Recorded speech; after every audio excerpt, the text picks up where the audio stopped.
Cesar Millan built an empire on one simple idea: stay calm, and the dog will follow. For almost 10 years, that idea made him one of the most famous faces on television. Millions of people watched him walk into homes filled with snarling, biting, terrified dogs, and somehow walk out with those same dogs lying calm at his feet. Then, without much warning, it all stopped. The cameras turned off. The show vanished. And the man who taught the world how to stay calm was quietly falling apart behind the scenes. This is the real story of how Cesar Millan lost everything, and how he found a way to come back from it.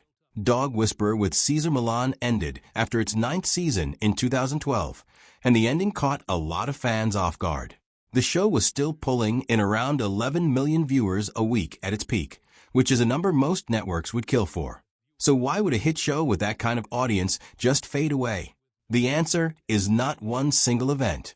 It is a pile-up of pressure that had been building for years, hidden just behind the calm expression Cesar wore on camera every single week.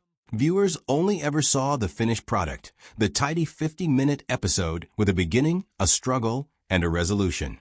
They never saw the arguments happening in conference rooms, the phone calls from lawyers, or the quiet exhaustion settling into the crew between takes.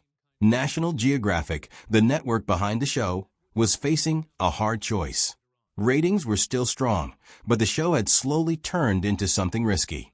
Lawsuits were piling up.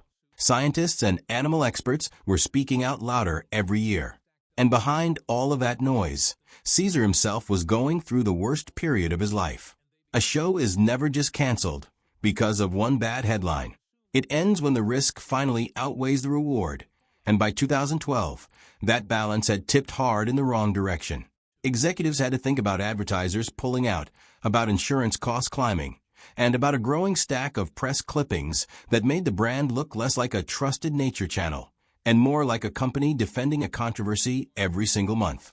To really understand how the biggest dog training show in the world came apart, you have to go back to where Cesar Millan started. Because the same drive that built his fame is the same thing that nearly destroyed him. Cesar Millan did not grow up anywhere near a television studio. He grew up in Culiacan, Mexico, and at just 21 years old, he crossed the border into the United States with $100 in his pocket, money his father had given him. He had one goal in mind. He wanted to become the best dog trainer in the world. That is an almost unbelievable dream for a young man with no money, no connections, and barely any English. The crossing itself was dangerous, something Cesar later described as genuinely life-threatening.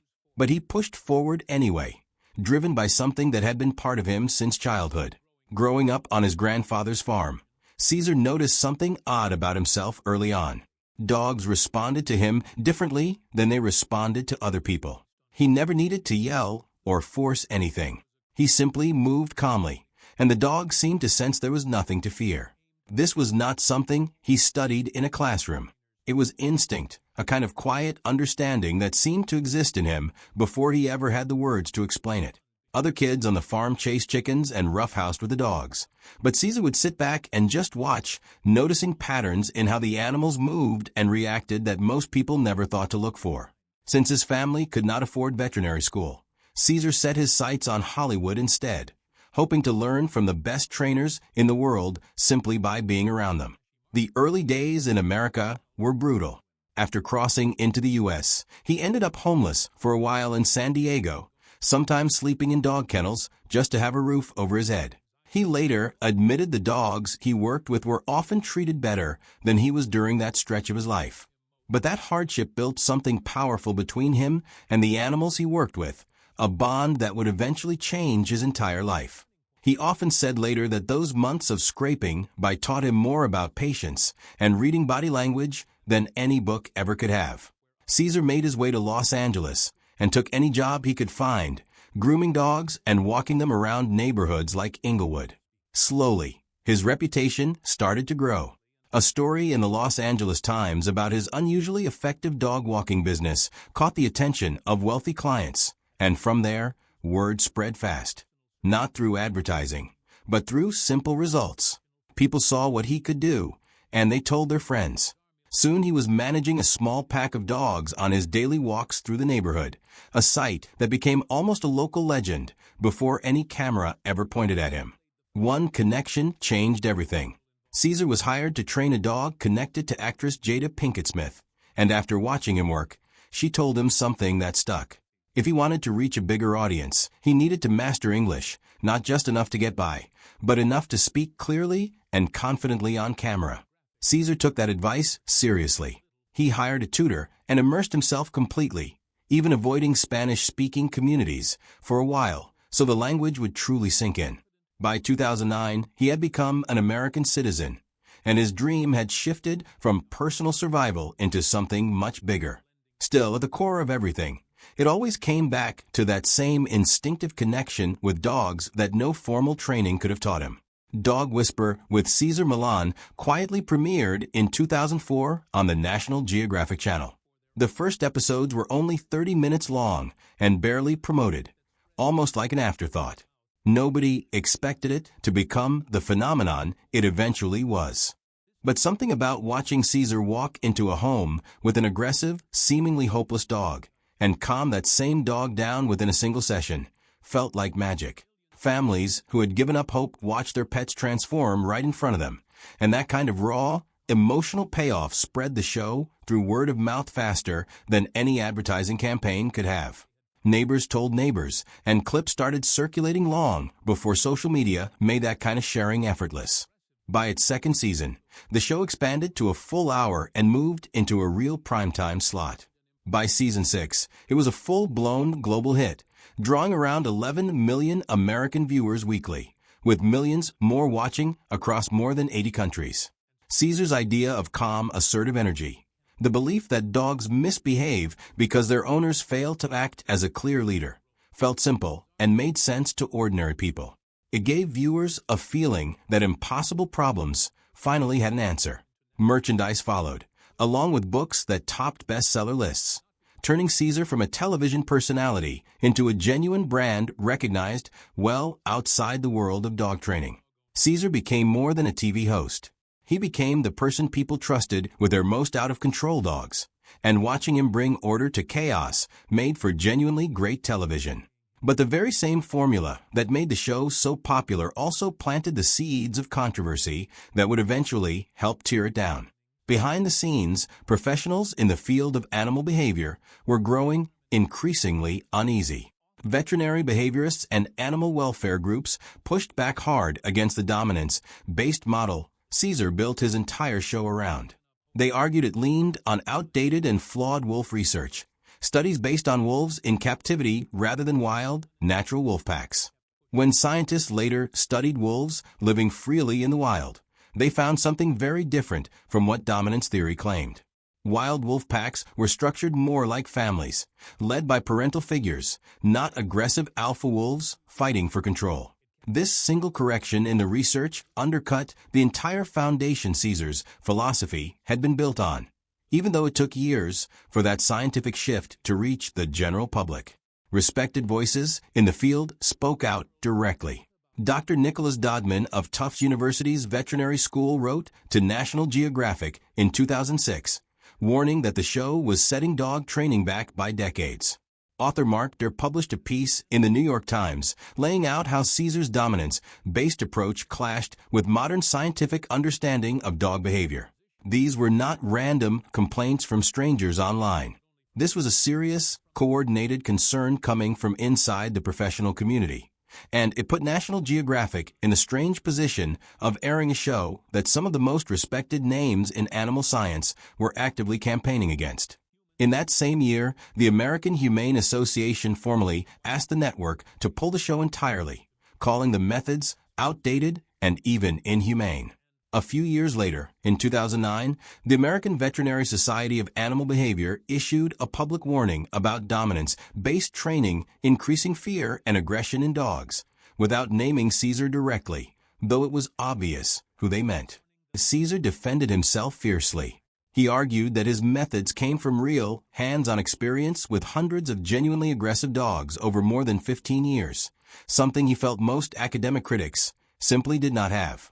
He believed the gap between theory and practice was the real issue, and that split in opinion divided public perception right down the middle. Things escalated further in 2012, when British television host Alan Titchmarsh aired footage that appeared to show Caesar striking a dog in the throat. Caesar denied any wrongdoing, insisting it was simply a touch, but the RSPCA publicly stated that his methods could increase fear and worsen behavioral problems. That controversy poured more fuel onto an already burning fire, turning the show into even more of a target for criticism. Even with ratings holding strong, the constant stream of professional backlash slowly wore down the show's reputation. Advertisers and network executives grew increasingly nervous, since controversy tends to scare off sponsors fast. As the years went on, National Geographic, a brand built around scientific credibility, found itself in an awkward position, defending a show that respected experts were publicly criticizing. That tension between popularity and credibility only grew heavier with time. But criticism from experts was only part of the collapse. Legal trouble made things far more serious. In 2012, a lawsuit was filed by a dog owner who claimed their pet was injured during an appearance on the show. The specific details were disputed, but the damage was already done. Once lawsuits become part of a show's history, everything about it starts to look different to the people funding it. What once looked like compelling television now looked like a liability waiting to happen. The kind of thing insurance companies flag and legal teams spend entire weeks reviewing before signing off on new episodes. The controversy did not stop with the original series. On Caesar's follow-up show, Caesar 9/11, another incident drew serious attention when a dog in training nipped a pig on the ear during filming. California animal cruelty investigators opened an inquiry. No charges were ever filed, but the damage to public perception was already spreading. For critics, it only reinforced their argument that Caesar's methods put unnecessary stress on animals.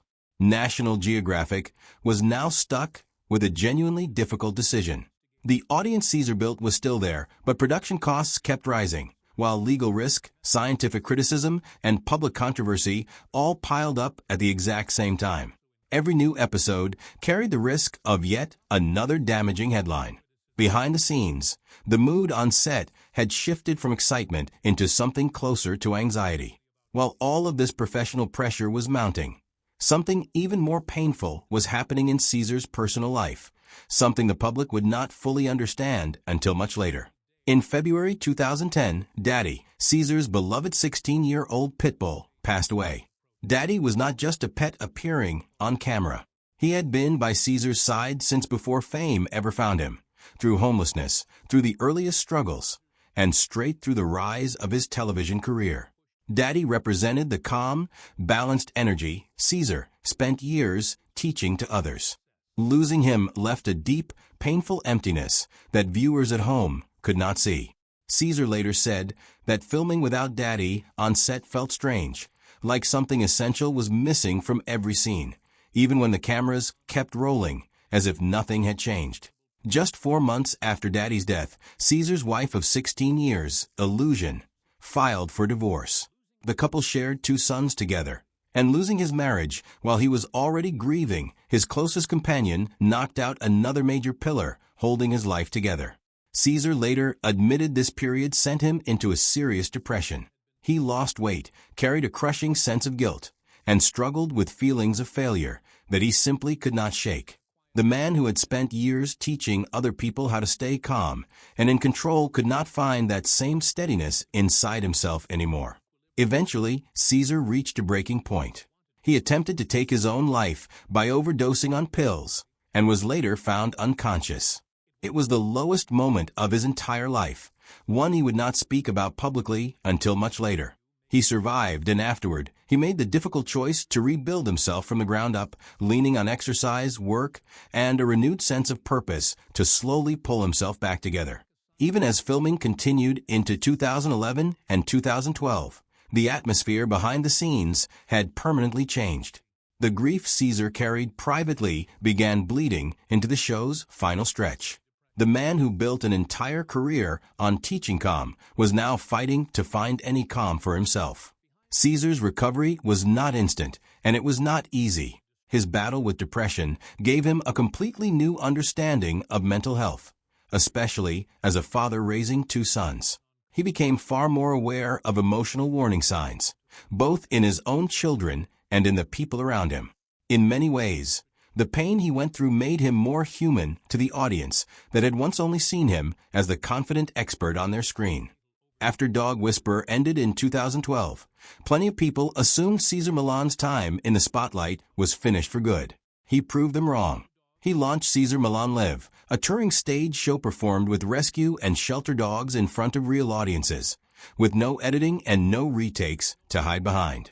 In 2014, he returned to television with Cesar 911 on Nat Geo Wild, focusing on serious cases where families were on the verge of giving up their pets entirely. The show ran for 4 seasons and proved he still had a genuine place in the world of dog training. Cesar also built a strong presence on YouTube, reaching a completely new generation of dog owners who had never even watched cable television. His personal life slowly began healing too. After years of real hardship, he found love again with Jahiradar, later proposing to her in Athens with the Acropolis behind them, a quiet symbol of renewal after some of the darkest years of his life. In 2021, Cesar returned once more with Cesar Millan, Better Human, Better Dog.